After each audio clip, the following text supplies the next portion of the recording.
출애굽기 36장 8절로 38절의 말씀을 가지고 성막을 만들다라는 제목으로 이 시간 하나님의 은혜를 나누고자 합니다. 지난주에 우리는 성막을 세우는 데 있어서 이스라엘 백성들이 필요한 모든 재료들을 넉넉하게 들여서 남을 정도가 되다 보니 잠시 성막을 세우는 일이 중단되어지는 예상치 못한 일이 벌어지게 된 것을 보게 됩니다. 그럼에도 불구하고 아마 성막을 세웠던 일에 앞장섰던 모세를 비롯한 부사렐과 오홀리압 그리고 마음이 지혜로운 자들은 그 광경을 보며 아마도 마음이 뿌듯하면서도 행복했을 것입니다. 그러면서 지난주에 제가 나눴던 그 말씀의 내용은 우리의 삶 가운데에도 또 우리 교회 가운데에도 이와 같이 차고 넘치는 은혜가 있으면 좋겠다라는 그 마음을 가지고 함께 말씀을 나눴습니다. 이어서 오늘 말씀은 성막을 만드는데 성막을 덮는 휘장 그리고 널판 그리고 받침대 이 세 가지에 대해서 기록하고 있는 것을 보게 됩니다. 오늘 성막을 덮는 휘장 그리고 널판 이 받침대에 대해서 우리가 많은 본문의 양을 읽었는데요. 이것을 간단하게 영상으로 축소한 것들이 있어서 먼저 영상을 보면 여러분들이 조금 이해가 되리라 생각해서 그 영상을 보고 그리고 이어서 말씀을 전하도록 하겠습니다. 네, 준비된 영상 같이 보도록 하겠습니다.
오늘 우리가 살펴보게 될 출애굽기 36장의 말씀은 사실 출애굽기 40장에도 나와 있는, 그리고 출애굽기 26장에도 나와 있는 말씀인데요.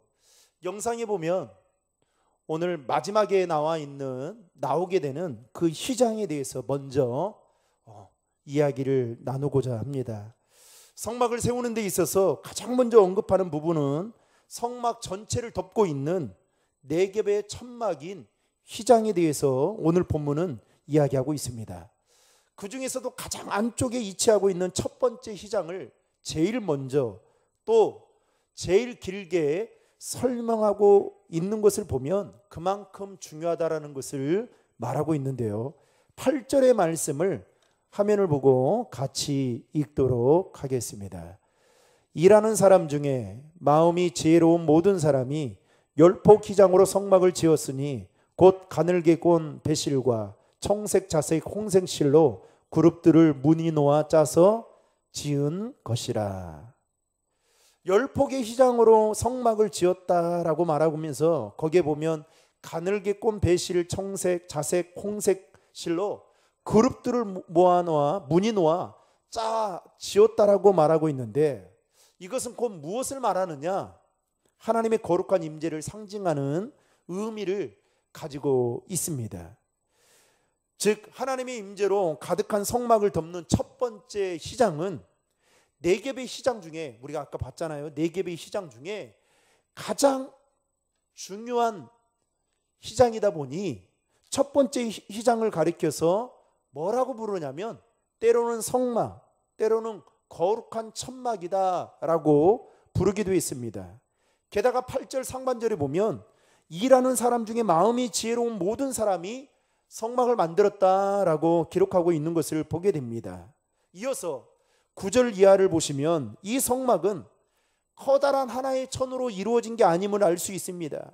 10폭의 휘장을 연결해서 만드는데 우선 5폭의 폭을 연결해서 만들고, 그 다음에 그렇게 만들어진 천막을 2개로 다시 고리로 연결해서 하나로 완성을 시켰습니다. 그러면서 한쪽의 길이가 오늘 성경에 보면 28규빗, 그리고 높이가 4규빗으로 대략 가로는 13m, 그리고 세로는 1.8m 정도의 커다란 천이, 이제 천과 같은 휘장이 만들어진 셈이죠. 그러면서 14절부터 18절까지는 첫 번째 성막을 덮고 있는 두 번째 휘장에 대해서 기록하고 있습니다. 그 두 번째 휘장의 재료는 염소털이다라고 성경은 말하고 있습니다. 그리고 세마포 위에 여러 실로 무늬를 놓아서 짜야 하는 첫 번째 휘장에 비해 훨씬 단순하게 만들어졌습니다. 또 재료만 다른 것이 아니라 그 크기도 첫 번째 휘장과 달랐는데, 여기서는 뭐라고 이야기를 하냐면 10폭이 아니라 11폭의 휘장을 서로 연결하고 그때 사용했던 고리가 갈고리는 노시였다라고 이야기를 합니다.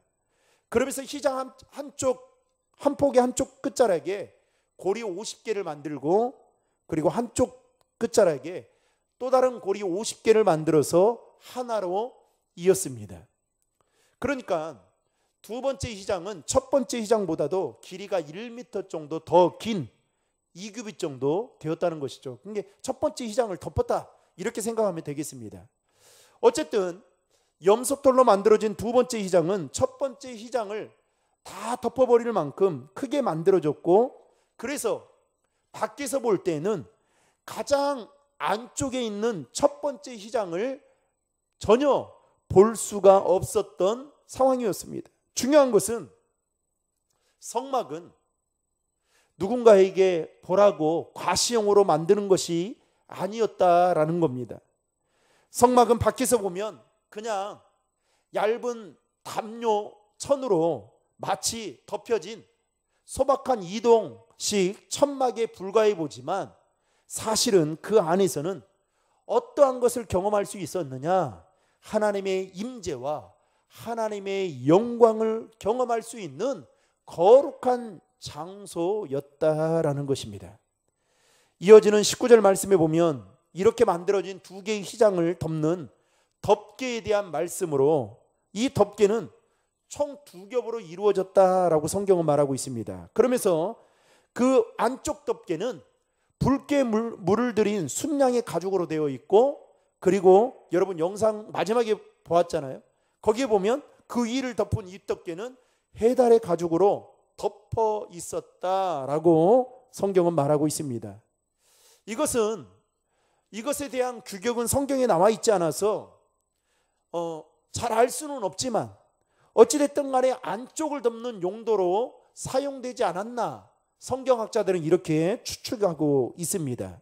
여기까지가 성막을 덮는 4개의 휘장에 대해서 소개하고 있습니다. 그런데 정리하자면 이런 거죠. 성막의 가장 아름답고 거룩한 그 휘장은 완전히 감춰져서 밖에서는 전혀 볼 수 없고 그냥 휘장만 보일 뿐이었습니다. 그러나 그 안에서는 지금 어떠한 일이 벌어지느냐? 하나님의 임재와 영광이 충만했다라는 겁니다. 여러분, 세상 사람들이 교회를 볼 때 요즘에는 교회를 기업으로 보는 경우들이 있잖아요. 참 그렇게 보게 만든 우리들의 잘못도 있죠. 그런데 그냥 세상 사람들은 그냥 교회를 그냥 하나의 건물로만 봅니다. 그런데 우리는 교회를 건물로 보지 않잖아요. 옛날에 우리 어르신들은 교회를 교회라고 안 하고 뭐라고 했습니까? 예배당이라고 했잖아요. 그 목적이 뭡니까? 교회는 하나님 앞에 예배 드리는 것이거든요. 여러분, 그런데 세상 사람들이 밖에서 바라보는 교회는 그냥 건물에 불과합니다. 아, 멋지구나. 이렇게 잘 지었구나. 이렇게만 볼 수 있지만 그 안에 들어와서 함께 예배를 드리는 사람은 건물을 보는 것이 아니라 그 예배의 현장 가운데 충만한 하나님의 임재와 영광을 경험할 수 있다는 사실입니다. 이게 중요한 거예요. 그래서 어떻게 해요?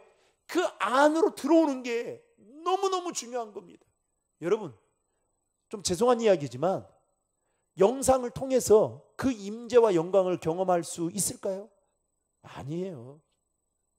절대 없습니다. 그래서 하나님이 왜 그렇게 성막을 중심으로 하나님의 임재를 상징하는 광야 시대의 신앙의 구심점이 성막이었다면, 여러분, 오늘날 그 하나님의 임재를 상징하고 신앙의 구심점의 역할을 할 수 있는 곳을 무엇으로 삼은지 아십니까? 교회예요, 여러분. 교회. 즉, 이 교회 안에서 하나님의 영광을 많은 사람들이 경험하고, 또 교회 안에서 자신들의 죄를 사함받는, 또 속죄의 그 일들이 일어나고, 그러기 위해서는 어떻게 해요? 신앙의 구심절의 역할이라고 할 수 있는 교회가 거룩하고 순수해야 된다라는 겁니다. 마치 4개의 휘장으로 덮어지는 것처럼 교회가 세상과 구별되어져야 한다라는 것을 오늘 본문은 우리에게 교훈해 주고 있는 것입니다. 여러분, 세상은 날이 갈수록 그야말로 악해져 가고 있습니다. 그런 세상 속에서 그래도 교회 때문에 소망이 있구나 라는 말을 듣기 위해서는 그냥 교회만 건축만 한다고 되는 것이 아니에요. 교회는 더 구별되어지고 더 거룩해지기 위해서, 여러분, 더 거룩하고 더 구별되기 위한 현실적인 방법이 뭡니까? 교회 안에 상식이 통해야 돼요. 상식이 안 통하면 여러분 안 돼요. 무슨 말이냐? 세상에서도 이해가 되는 것이 교회 안에서도 이해가 되어져야 되고, 또 세상에서 이해가 되지 않는 것들이 교회 안에서 버젓이 일어나면 안 되는 거예요. 제가 뭔 이야기를 하려고 하는지 아시죠? 은혜로 덮으면 안 되는 것들이 있어요, 여러분. 교회는 거룩하고 구별되어져야 한다고 하면서 교회 안에서 불법을 자행하고 교회 안에서 어떻게 해요? 세상을 쫓아 따라간다면 여러분 아무리 교회가 밖으로 볼 때에는 삐까뻔쩍해도 여러분 그 속은 어떨까요? 시궁창 냄새가 나겠죠. 그래서 하나님은 광야 시대에 하나님의 임재를 상징하는 신앙의 구심점이라고 할 수 있는 그 성막을 거룩하고 구별되게 하기 위해서 무려 여러분 한 장으로 덮으면 안 되겠습니까? 왜 굳이 4장을 덮냐고요? 꼭 그렇게 덮어야 되는 거예요? 그런데 하나님 말씀하셨기 때문에 해야 되는 거죠. 그만큼 교회를 하나님은 거룩하고 구별되어지게 세워져 가기를 하나님은 원하신다라는 것입니다.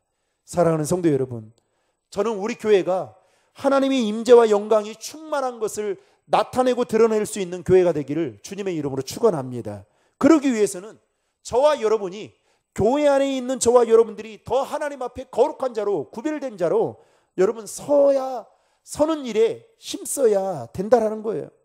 교회도 와보니까 똑같더라. 이런 말 들으면 안 되겠죠. 이어서 본문 20절부터 34절까지 말씀을 보면 성막의 벽과 기둥의 역할을 하는 널판에 대해서 이야기하고 있습니다. 우리가 첫 번째 영상에 나와 있었죠. 하나님은 모세에게 성막을 위하여 널판을 만들어 세우라고 말씀하시면서 그 널판의 재료는 조각목이었고 그 널판의 치수의 길이는 10규빗 그리고 너비는 1규빗 반이었습니다. 대략 길이는 4.5m, 너비는 67cm 정도 되었습니다. 그리고 그 널판은 총 48장으로 만들었는데 남쪽에 20장, 북쪽에 20장, 그리고 서쪽에 8장을 만들어서 각 널판마다 2개의 은받침을 만들어서 세워 놓게 했습니다. 그런데 당시 그 은받침의 하나의 무게가 여러분 아까 밑에 영상 보면 밑에 은받침이 있었잖아요. 그 무게가 무려 36kg 정도 되었습니다. 그러니까 결코 가볍지 않은 무게였다라는 거죠. 게다가 널판마다 고리와 띠를 만들어서 널판이 견고하게 서도록 연결했고 중앙에는 구멍을 뚫어서 크로스바로 연결을 했습니다. 그리고 널판마다 고리 4개를 만들어서 예부로 4개의 띠를 연결했고 널판 중간에 구멍을 뚫어서 이 끝에서 저 끝, 저 끝에서 이 끝 고정시키는 역할을 단단하게 했습니다. 이게 바로 오늘 본문에 나오는 널판에 관한 내용입니다. 그러면 성막을 세우는 이 널판을 통해서 우리에게 주는 교훈이 무엇이냐? 여러분 다른 거 다 잊어버려도 돼요. 뭐 널판이 어떻게 만들어졌냐? 아무 의미 없습니다. 여러분 교회가 어떻게 세워지든 건물이 여러분 무슨 소용이 있겠어요? 이 건물을 지을 때 그 모양마다 주는 의미가 더 중요하겠죠. 이 널판을 통해 우리에게 주는 의미가 무엇이냐? 여러분 널판의 재료는 뭐라고 있어요? 전부 다 평범한 조각목이었습니다. 어떻게 보면 성막의 덮개보다 휘장보다 성막 전체를 만드는 데 중요한 것이 바로 널판이라고 말할 수 있습니다. 쉽게 말하면 집을 짓는 데 있어서 기초석과 같은 것이다 라고 말할 수 있죠. 성막을 교회라고 한다면 교회를 만들어가고 교회를 교회되게 하고 교회를 지탱하는 것은 조각목으로 만들어진 널판과 같은 성도들이다라는 것입니다. 따라서 성막 전체를 만드는 널판이 매우 든든해야 되겠죠. 그래야 비바람이 불어도 성막이 끄덕하지 않고 어떻게 해요? 견고하게 널판을 통해서 지탱해 줄 수 있는 것입니다. 그런데 여기에는 영적인 교훈이 있습니다. 교회 안에는 제가 아까 그랬잖아요. 널판과 같은 성도들이 중요하다. 교회는. 여러분 교회 안에는 여러 부류의 직분자들이 있습니다. 목회자가 있고 또 장로가 있고 권사가 있고 안수집사가 있고 서리집사가 있고 평신도들이 있습니다. 게다가 교회 안에는 또 다양한 일로 섬기는 봉사자들까지 있습니다. 교사로, 찬양대원으로, 주방봉사로, 또 방송 담당으로, 또 예배와 차량 운행 등으로 저마다 각각의 자리에서 섬기고 있습니다. 그런데 교회가 건강하고 든든하게 세워지려면 우리가 어떻게 해요? 널판과 같은 우리가 각자의 자리에서 자신에게 주어진 그 역할들을 충실하게 감당할 때에 여러분, 교회가 교회되게 세워질 수 있다라는 것입니다. 그래서 여러분, 교회 안에서는 어느 한 명도 필요로 하지 않는 사람이 없을 만큼 모두 다 소중한 존재입니다. 제가 지난번에도 그런 말씀 드렸잖아요. 교회 안에 뭐 중요한 일이 있고 덜 중요한 일이 있고 이런 게 없다. 교회는 큰 일이 있고 작은 일이 없다. 그냥 우리가 쉽게 그냥 말을 그렇게 하는 것뿐이지, 교회 안에는 하나님의 일을 하는 것은 모두 다 귀한 일이다. 아멘. 그런 것처럼 교회 안에 있는 구성원 모두는 다 어떻게 해요? 널판과 같은 성도들이기 때문에 너무나도 중요하다라는 거예요. 그런데 여러분, 오늘날 죄송합니다만 교회 안에서 왜 이렇게 치고받고 싸웁니까? 왜 기득권자들이 왜 행사하냐는 거예요. 텃세를 부리냐는 거예요. 새 가족이 오면 친절하게 맞이해 주면 얼마나 좋습니까? 따뜻하게. 그런데 왜 이렇게 새 가족들이, 어떤 교회는요 간을 보는 교회도 있었어요. 새 가족이 오면 간을 봅니다. 그리고 툭툭 건드려요. 이 사람 성향이 어떤지, 그리고 어떻게 반응한지. 여러분, 얼마나 나쁜 거예요. 제가 지난번에 말씀드렸지만 교회 안에 지역이 무슨 상관이에요, 여러분. 경상도 하고 전라도 하고 충청도 하고 여러분 강원도 하고 이게 무슨 상관이냐고요. 다 주 안에서 똑같이 소중한 사람들이고 소중한 존재들인데 왜 교회 안에서 누가 어느 기준을 가지고 어떻게 교회를 그렇게 만들었는지. 여러분, 다 우리는 널판과 같은 자들이에요. 즉 여러분, 널판과 같은 여러분들이 쓰러지면 여러분, 교회의 기둥의 한 부분이 지금 삐딱거려서 나중에는 어떻게 해요? 와르르 무너질 수 있는, 여러분, 단추가 될 수 있는 것입니다. 따라서 저와 여러분이 하나님 앞에서, 제가 지난번에 그랬잖아요. 일도 일이지만 여러분 한 사람 한 사람이 신앙적으로 주님 앞에 올곧게 서야 된다고. 제가 볼 때는, 여러분, 제가 느끼는 우리 신도림 중앙교회 지금의 위치는 청년들도 그렇고 장년들도 그렇고 여러분들이 신앙을 하나님 앞에 바로 세우는 거예요. 저는 그렇게 믿어요.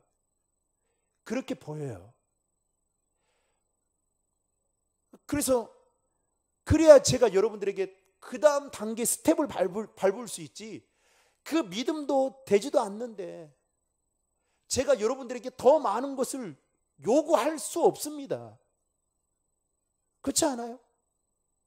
하나님과의 관계가 친밀할 뿐만 아니라 여러분들이 어떠한 상황 속에서도 참된 예배자로 하나님 앞에 든든히 서고 하나님이 나에게 주신 그 직분을 잘 감당하는 거, 이 자세가 우리 안에 있어야 되는 거죠. 누가 건드려도 끄덕하지 않고 어떤 사람들의 말에도 요동치지 아니하고, 이게 우리에게 지금 필요할 때예요, 여러분. 그런 점에서 교회를 든든히 세워가는 데 있어서 널판과 같은 저와 여러분들은 정말 하나님 보시기에 엄청나게 필요한 존재들임을 믿으시길 바랍니다. 우리 옆에 있는 분들하고 이렇게 인사 한번 해볼까요? 당신은 교회에 꼭 필요한 널판과 같은 사람입니다. 아멘. 아멘. 네. 그래서 안 보이면, 여러분, 교인들 안 보이면 전화도 하시고 저한테 물어보지 마세요. 저 할게요. 물어보지 마시고. 여러분, 안 보이는 사람이 여러분들이 생각난다는 것은 하나님이 여러분들 기도하라고 하던가 그 사람 좀 챙기라고 생각나게 해줬다, 이렇게 생각하고, 그리고 제가 모르는 거 있으면 알려주시고.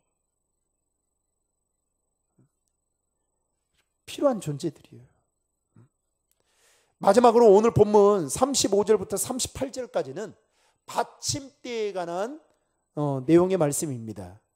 휘장은 청색, 자색, 홍색 그리고 가늘게 꼰 배실로 만들어져서 지성소와 성소를 구분하는 곳에 조각목 4개를 기둥으로 세우고 거기에 금 갈고리를 만들어 달고 은을 부어서 받침대 4개를 만들었습니다. 그리고 성소 입구에 아까 우리 영상을 봐서 생각나시는지 모르겠어요. 앞에 5개의 기둥을 세우고 거기에 휘장으로 문들을 만들고 그리고 기둥머리와 그 띠를 금으로 씌우고 그리고 받침대 5개는 놋으로 만들었습니다.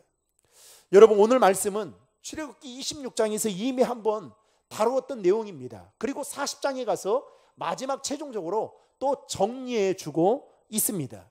그리고 중간에 마치 샌드위치처럼 중간에 오늘 출애굽기 36장에서 다시 한번 반복해서 다루고 있는 것을 보게 됩니다. 그런데 여러분, 출애굽기 26장과 36장에는 분명한 차이가 한 가지 있습니다. 26장에서는 하나님께서 성막을 만들어라 이렇게 말씀을 하셨다면 36장에서는 만들었다라고 하는 사람의 실천이 있다는 것이 큰 차이라고 말할 수 있습니다. 무슨 말일까요? 하나님께서 성막을 만들라고 말씀하셨지만 그 말씀을 들은 이스라엘 백성들이 그 말씀을 듣고 그냥 듣는 것으로 끝나는 것이 아니라 그 말씀을 듣고 실천하는 일에 온 백성들이 마음을 다해서 자신들이 가지고 있는 것을 다 들여서 마지막 성막을 완성시켜 나갔다라는 것입니다. 이것은 곧 무엇을 의미하느냐? 우리의 신앙생활도 마찬가지다라는 거예요. 우리가 신앙생활하는 데 있어서 하나님의 말씀을 듣는 것으로 끝나는 것이 아니라 여러분, 들은 말씀을 가지고 삶의 자리에서 여러분 부지런하게 그 말씀이 녹아내려질 정도로 어떻게 해요? 실천하며 살아야 돼요. 예를 들어 볼까요? 기도하라고 하면 뭐 해야 되겠어요? 기도해야 돼요. 말씀 읽으라고 하면 말씀 읽어야 되고요. 믿음의 눈으로 하나님을 바라보라고 하면 한 주간 동안 믿음의 눈으로 바라보면서 넘어진 거 있으면 하나님 앞에 나와서 회개하고, 바라보면서 하나님이 나에게 주신 그 영적인 승리의 쾌감이 있다면 성도들에게 간증으로 나누면서 어떻게 해요?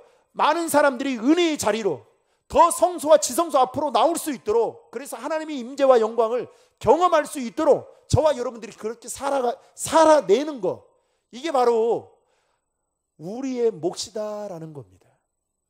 그런데 오늘날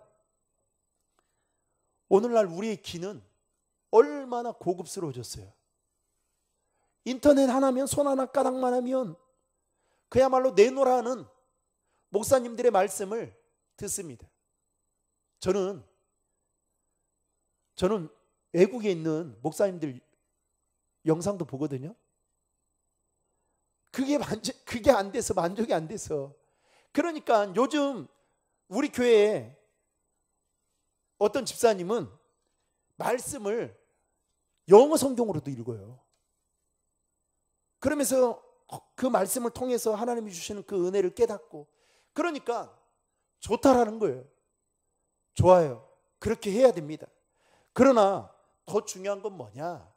너희는 세상의 소금이요 빛이다라고 말씀하신 것처럼 이제는 우리가 그 말씀을 가지고 삶의 자리에서 살아내는 거, 이게 우리에게 필요한 것뿐만 아니라 우리를 통해서 하나님이 우리를, 고린도전서에 보면 우리를 뭐라고 해요? 우리의 몸을 하나님의 거룩한 성전이라고 하잖아요. 즉 저와 여러분들이 하나님의 교회와 같은 삶의 모습으로 살아가기를 원하신다라는 겁니다. 사랑하는 성도 여러분, 저는 바라건대 저와 여러분의 신앙생활이 하나님의 말씀으로 듣고 끝나는 것이 아니라 삶 속에서 실천하게 됨으로 말미암아 저와 여러분들의 삶 속에 하나님의 임재와 영광이 우리를 통해서 드러나는 은혜가 있기를 주님의 이름으로 축복합니다. 더 나아가서 성막을 지탱해 주는 널판과 같은 저와 여러분이 주님께서 맡겨주신 그 일들을 잘 감당함을 통해서 우리 교회가 더 든든하게 세워져 가는 그런 은혜가 있기를 주님의 이름으로 축원합니다.